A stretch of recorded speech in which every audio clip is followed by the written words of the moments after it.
A'udzu billahi minasyaitonir rajim. Bismillahirrahmanirrahim. Jualan mie di hari Selasa. Hari Rabunya jualan sasak. Suami tidak berdosa jika istrinya tidak bisa memasak.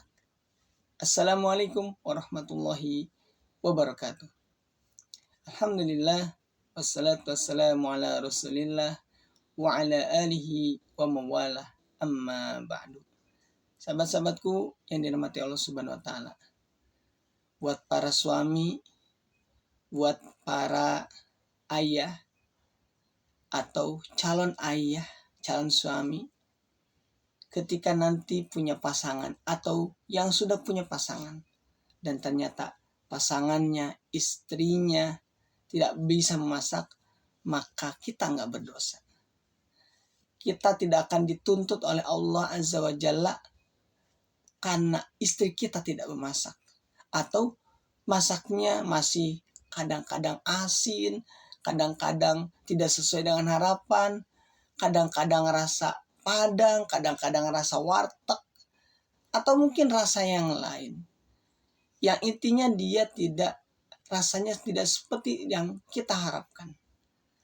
Tenang, itu bukan barometer kita sebagai suami, kita sebagai ayah, kita sebagai seorang bapak, pasangan dari istri kita menjadi tuntutan dari Allah. Kenapa? Karena mereka bukan itu faktornya.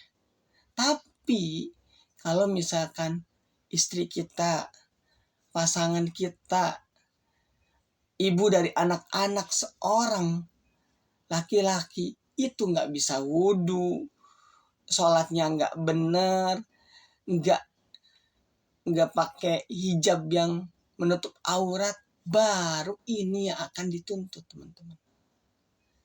Karena dalam surat At-Tahrim Allah berfirman, ku anfusakum wa ahlikum naro. Jagalah dirimu dan keluargamu dari api neraka. Ini memang berat buat para suami, buat para laki-laki yang punya keluarga, punya pasangan. Memang berat. Kita ini ditunjuk oleh Allah sebagai driver dari sebuah bahtera keluarga. Yang mana benar-benar kita harus bisa menjaga ini semua. Istri maksiat kepada Allah, maka kita akan ditanyakan. Istri berbuat baik, itu bagian daripada kebaikan buat kita. Tapi ketika istri benar-benar dia menjadi makhluk yang durhaka kepada suami atau kepada Allah, kepada orang lain, maka kita sebagai suami, sebagai pasangan, kita akan dituntut oleh Allah. Kenapa begitu? Karena sejatinya kita, para suami, kita ditugaskan untuk bisa mendidik istri-istri kita. Mengingatkan mereka ketika lupa. Kemudian melihat, menyetem kembali hal-hal yang masih perlu untuk di-stem. Maksudnya kalau ada yang kurang dilengkapi.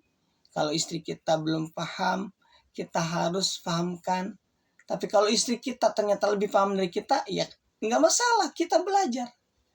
Karena kata dalam sebuah patah, utubul ilma walau bisin, carilah ilmu meskipun ke negeri Cina. Nggak ada masalah kita belajar sama orang kafir. Nggak ada masalah kita belajar di mana saja. Atau bahkan mungkin kita belajar kepada istri kita. Karena dia lebih alim, lebih tahu ilmu, nggak masalah. Karena sebagaimana dalam sebuah kaidah, ungdur maqala wala tanzur man qala. Lihat apa yang dikatakan, jangan lihat siapa yang mengatakan. Istri kita yang mengatakan, kalau emang benar, terima. Anak kecil yang dikatakan, kalau yang benar, diterima. Mudah-mudahan kita termasuk suami-suami yang mampu menjaga bahtera ini, bisa menjadi suami yang teladan bagi keluarga. Dan semoga Allah selalu menuntun kita. Barakallahu fikum, kurang dan lebihnya mohon dimaafkan. Wassalamualaikum warahmatullahi wabarakatuh.